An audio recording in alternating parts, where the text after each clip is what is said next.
everyone, welcome back to High Point again. Today in this video we are going to learn about, as you can see, a play known as Changeling. So this is a play by Thomas Middleton, who is a great playwright of the Jacobian age, and he is a contemporary of Ben Jonson as well. So before going into the main video, let me say that as you can find me in YouTube, just like that you can find me in Instagram, where I am sharing different set of study materials related to NTA, UGC, NET, JRF. I am sharing their study cards, small videos, carousels, and many more things, reels and short videos related to English language and literature. If you have an Instagram page, you can follow me there. If not, you can actually download Instagram and have a page there, and it will be a real help for you in your UGC NET JRF ventures, along with Instagram page where I'm sharing free materials for you, savable materials for you, those who are pursuing UGC NET JRF English language and literature. I have a website known as www.highpoint.in, in which I am sharing 900 plus audio lectures, simply detailed and well arranged and chronologically following study materials in the form of audio lectures, and also 300 plus downloadable PDF materials about important works and topics. And along with that, we are providing practice and previous question papers in the website that you can, all of them, you can attempt them live in the website and know your marks once you submit the question paper, your responses, and know your progress and marks instantly. After that, see, this will help you to understand and revise the topics that you have already covered and already finished, and you can know more knowledge about what type of questions are coming. And it's also very helpful for you to understand and be have an experience of writing an exam. Okay, and along with my website and Instagram page, I'm also maintaining a WhatsApp group in which I'm sharing daily quiz questions related to English language and literature, and also news and updates related to English language and some study materials as well. And if you want to join the WhatsApp group, then you can go to the description box and click the link and join it. And if not, you can call me or WhatsApp me in this given number here. I'll share the link and you can join. And if you want to know more about the course that we are sharing there in my website, then you can also call me or WhatsApp me in the same number, because a 15% off is going on in the course fees right now, because I don't want you to wait for the next NTA UGC NET exam to start your studies about English language and literature to have your NET or JRF in 2022. So you can start early and you can achieve, and you can revise as many times as possible using the resources that we are providing there. And once you join the course, you can have a kind of bonus. Two bonuses are there, like weekly tests in every Saturday. The topics for weekly tests will be announced earlier, and also you can have a personalized study guide from us. Let's have some details related to Thomas Middleton. First of all, Thomas Middleton lived from 1580 to 1627. He is an English playwright born in London in 1580, and he studied at Queen's College. And by 1600, he had already published 3 books of verse and also began his writing for the stage. So when he was only 20 years of age, he already published 3 books of verse. During that time, it is a great achievement. Okay, and also began writing for the stage, and his comedies deal with London contemporary life. So that's the major theme that we can find in Middleton's comedies, London's contemporary life. His earliest surviving play is Blurt, Master Constable, was printed in 1602. So his earliest surviving individual play, okay, that is Blurt, Master Constable, which was printed in 1602. And his play, A Game of Chess. So this title is familiar, that we can find this title in one of the sessions of the Wasteland by T.S. Eliot. It's actually the title of the second session, The Game of Chess, which was actually this title was taken from Middleton by T.S. Eliot. And Game of Chess is a play by Middleton, which came out in 1625, and it was an allegory about England and Spain's political tension and was anti-Spanish in tone. Okay, so he is a man who belongs to London, so this play cannot be in positive with the Spanish people, right? But it has an anti-Spanish tone, while the background or it is allegorically presents about England and Spain's political tension. And it drew the array of Spanish ambassadors. Since the play has an anti-Spanish tone, it's obvious that the Spanish ambassador there in England got enraged because of this play, and he in turn prompted James I to suppress the play, and James I exactly did that because he doesn't want any controversy there happening, because already England and Spain's relationship, it's not going good. And his most famous tragedies, Women Beware Women. Women Beware Women is also alluded in T.S. Eliot's Wasteland, where we can see that a woman is seduced in the presence of her husband. So his most famous tragedy is Women Beware Women, which came out in 1625. Moving on, and it depicts the degeneration. Women Beware Women, that play depicts the degeneration of Bianca, a character known as Bianca, who is the wife of Leoncio, after the Duke of Florence seduces her in her husband's presence. So this is what I was referring. So the main character's name is Bianca, wife of Leoncio, and she was seduced by her Duke of Florence in her husband's presence. And Middleton also has written a tragedy in collaboration with William Raleigh in the year 1622 titled as The Changeling. So about this play we are going to discuss in this whole video session. And Middleton died in 1627 of natural causes. See, please remember that The Changeling was written in collaboration with another playwright of this time, William Raleigh. Now let's see a list of his major works, Middleton's major works. The Phoenix was written between 1603 and 1604. The Honest Whore in 1604 with Dekker, in collaboration with Dekker. The Bloody Banquet, he has composed it in the year between the years 1608 and 1609, again with Dekker. And The Chaste Maid in Cheapside, A Chaste Maid in Cheapside came out or written in 1611. A Fair Quarrel in 1616 with Raleigh. The Changeling in 1622 with Raleigh. Then Women Beware Women in 1625. A Game of Chess in 1625 again. So pause the video if you want to take down the notes. So if you are taking notes, then that is great, because that shows that how committed you are to study UGC NET JRF. Okay, now let's see the character list of the play The Changeling. Okay, Vermandero is governor of the castle of Alicante, father to Beatrice. Beatrice Joanna is daughter to Vermandero. Vermandero is governor of castle of Alicante, and his daughter's name is Beatrice, and sometimes she is referred as Joanna, okay, in the play. Then Diafenta is her waiting woman, and Tommaso di Piracco, a noble lord. Alonso di Piracco is Thomason's brother, suitor to Beatrice.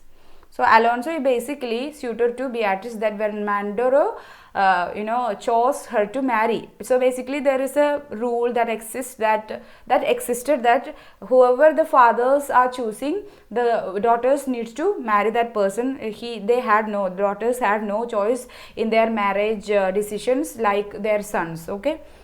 Then Alcimero is a nobleman suitor to Beatrice again. Then Jasperino is Alcimero's friend, de Flor servant to Vermandero. Alibius is jealous doctor. Then Lolio Alibius's waiting man. Isabella, wife to Alibius. Then Franciscus is the counterfeit madman. Antonio, the counterfeit fool. Then Pedro is Antonio's friend.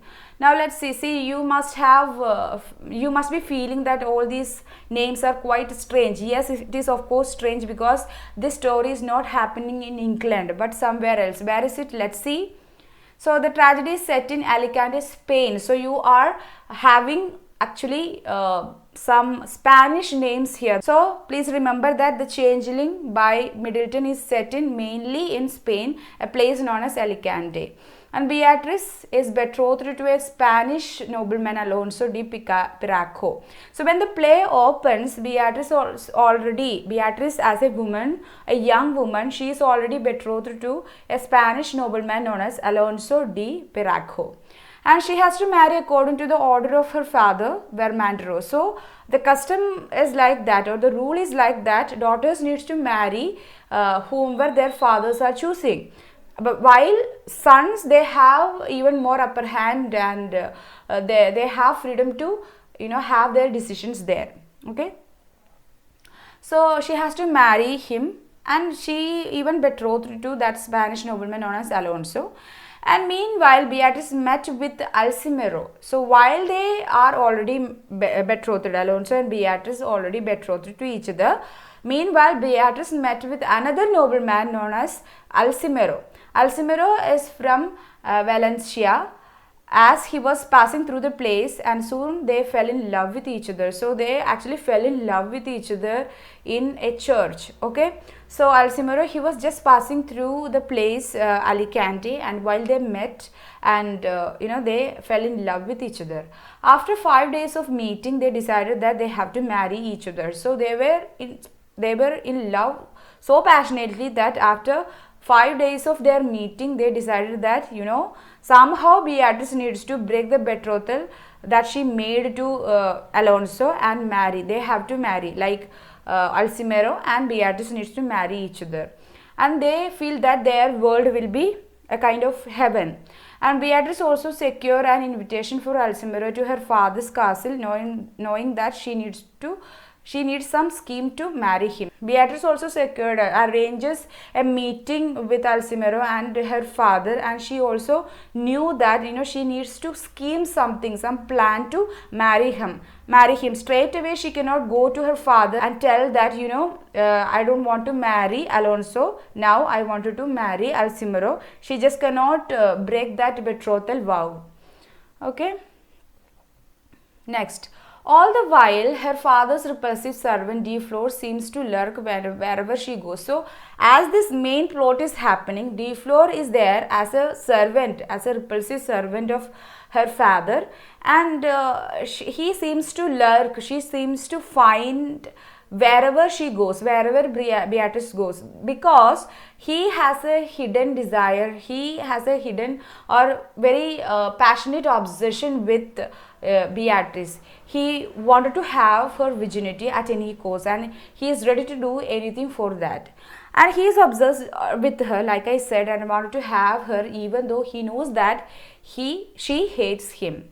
And Alonso and his brother Tommaso arrive at her castle, and then she schemes to plan him and get rid of him. So Alonso and his brother Tommaso, both of them arrived there in her father's castle, and there she got a chance, and there she schemes a plan to kill Alonso and get rid of him. So she asked De Flor. So she already knows that De Flor is obsessively in love with, or obsessively lustful towards her. So he will do anything for him. So she asked De Flor to kill him and have a reward from her and leave the place. That's it. And De Flor was eager to fulfill any of her desires, so he kills him in the vault and came back to her with the ring nail as a proof. Okay, so De Flor was very eager to fulfill anything for her, to have her. So he kills Alonso in the vault of the castle and came back to her with the ring nail as a proof. And she gave him money, but he only wanted Beatrice's virginity. So she was in the impression that since he is poor, she can give him some money and pacify him, and she can get rid of him. But that's not happened. De Flor only wanted Beatrice's virginity, nothing more, nothing else. So see, she was actually shocked by hearing this. So now she got no other choice. So she decided to give what he wants. Meanwhile, a jealous old doctor, Alypius, keeps his wife Isabella in an asylum to keep her away from men to seduce her. So this kind of insecure husbands are so common in the place that we can see, especially in the Jacobian era. Like there is a jealous old doctor in this play known as Alypius, and he is a doctor in an asylum, and he keeps his very sane and mentally healthful Isabella, his wife, in the asylum to keep her away from men to seduce her. That actually obstructs her to meet anybody outside. And his servant Lilio asked to keep an eye with her, but he had desired her for her too. So this doctor asked his servant Lilio to keep an eye upon her, whether she is meeting any other person, but Lilio himself wanted her to have, for himself. While two men from Vermandois castle entered the castle, like the asylum, and Antonio and Franciscus masquerading as a fool and a madman respectively. So this is an asylum where Isabella was kept by the doctor. So two men from Vermandois castle entered there. There were Antonio and Franciscus. So they actually acted or pretended as fool. Antonio acted as fool, and Franciscus presented or pretended as a madman in front of others. And why they were there? They wanted to they had desire for Isabella, and they declared it to her, but she rejected all of them. So after this we have a comic relief scene. See, after this murder scene, here we have a comic relief scene, like the mad people the insane people in that asylum, they were rehearsing for a performance, and why they are rehearsing? Because their performance were demanded by Beatrice's father in her celebration of the marriage ceremony.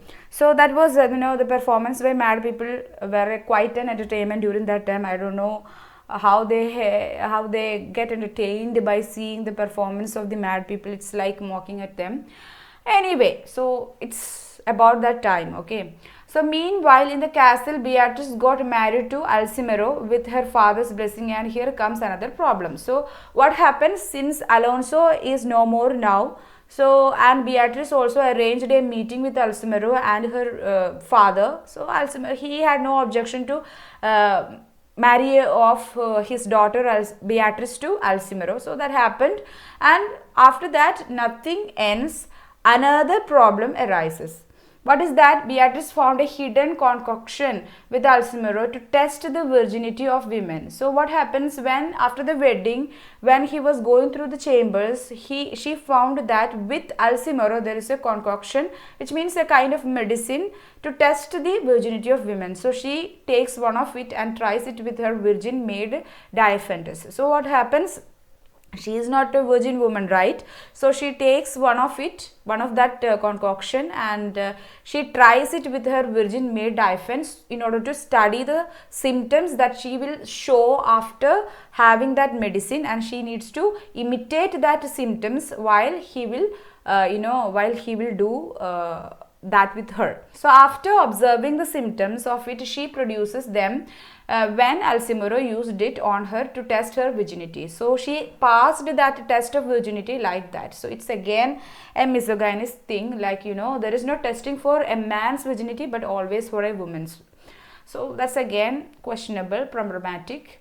Tommaso seeks to revenge for Alonso's death. So Alonso, he died, he got murdered when he was there in Beatrice's castle, Beatrice's place. So he had suspicion. So being a brother to him, Tommaso seeks to revenge for Alonso's death, and Vermandois notices the disappearance of Antonio and Franciscus from the castle. So he declared them as the suspects of the murder. So what happens? Vermandois also never imagined that Beatrice will be behind the murder of Alonso. So Vermandois noticed the disappearance of Antonio and Franciscus in the same day from the castle. So he declared that these two people are disappeared because they have committed this murder.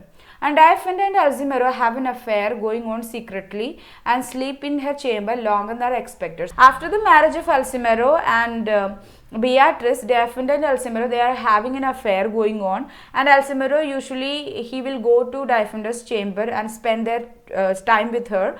But one night, what happened? He slept in that chamber, in her chamber, longer than expected, and Beatrice knew about it.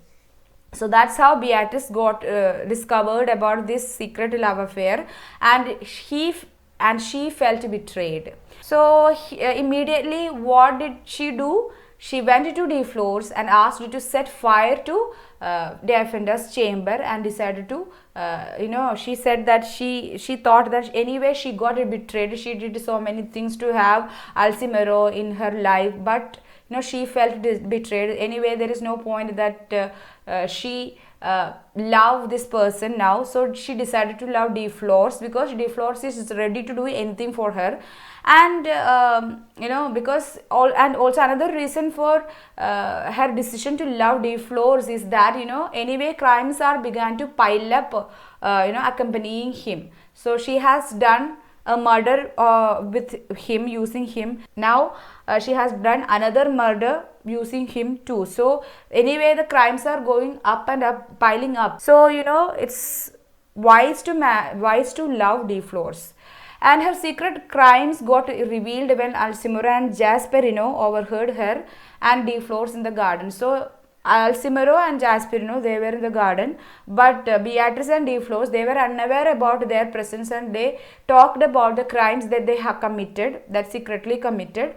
So they overheard, Alcimero and Jasperino, they overheard about their crimes together. So he got them and he put them inside a chamber together, so that other persons can come and they can confess their crimes before them, and their marriage relation ends there. Okay. And Alcimero locked De Flores and Beatrice in a chamber to bring them to justice and waited everyone to come. And while they were inside the chamber, De Flores stabs her fatally and himself. So what happens? Anyway, everybody is going to know about their crimes and everybody is going to condemn them. Nobody will be there in their side. So, everyone will call Beatrice a whore and De Flores as a murderer, so that they don't want. And De Flores, when they were in chamber together, De Flores stabs her fatally, so that she die after that, and he stabs himself too. And the two confesses there before their death. These two confessed their crimes before everyone when they come. And De Flores is thankful to have Beatrice and feels no regret of his deeds, while Beatrice welcomed her death as an end to her shame. So these two people, De Flores and Beatrice, these two people, they have different attitudes towards the crimes that they committed. Like De Flores always wanted to have Beatrice's virginity and always wanted to have her. So De Flores was so thankful about that he did all things to that were demanded by Beatrice and finally had her. And he feels no regret about his deeds, his actions, while Beatrice welcomed her death, because anyway, if she is alive, she will be condemned and she must need to lead a life of shamefulness. So death will be an end to her shame.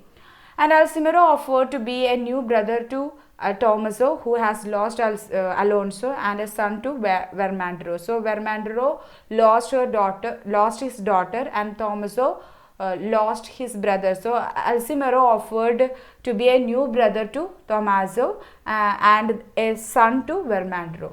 So in order to relieve their grief and replace their loved ones lost to tragedy. So that's how this play ends. It's a kind of revenge tragedy. Lot more things are going on. I have just mentioned the important action or the flow of action that is going on in this play. Now let's have some themes of the major themes of the play: lust, murder, adultery, madness, treachery, jealousy, reason and passion. See, here when people are in love, they lost reason. That's how always it works, like patriarchy. So it's a sheer sign of patriarchy that women needs to undergo a test of virginity by their husbands after the marriage, while men can have and enjoy, or men can have, or while men can have different kind of relationship before marriage, after marriage, and also men have an opinion in their marriage, while daughters don't have. Okay. And theatrical performance, see performance by mad people, how people can have entertainment by mad people and their gestures, and it is a demand of the time that asylums, they can actually accumulate wealth by making these madmen perform in wealthy people's house and celebrations. And religion and sin, so these are the major themes that we can find in this play. So that's all about it. Do remember some details related to The Changeling by Middleton, which was of course in collaboration with the Raleigh, that he produced it in the year 1622. So that's all about it. I hope this was useful for your UGC NET JRF preparations. And don't forget to visit me in my website www.hypon.in and have the benefit of 15% off of course fees there, and have the free trial and look at what we have provided there. And if you are interested, we can have a chat about the course and the bonuses that we are providing there in the WhatsApp number here given here. So, and also if you want to join the WhatsApp group that we are maintaining, then you can go to the description box and click the link and join it, or message me directly. I'll share the link to you. So and also if you want to have more free study materials in the form of study cards and small videos, reels and carousels and photos, then you can actually visit my Instagram ID lijumaria90 and also follow me there for more such contents. Okay, so don't forget to do all these things, and if you have not yet subscribed to my channel, please subscribe to my channel and press the bell icon so that you get a notification whenever I upload a video in my channel. And yeah, if you like this video, also don't forget to press the like button. So see you in the next video session, and until then, bye bye and happy learning.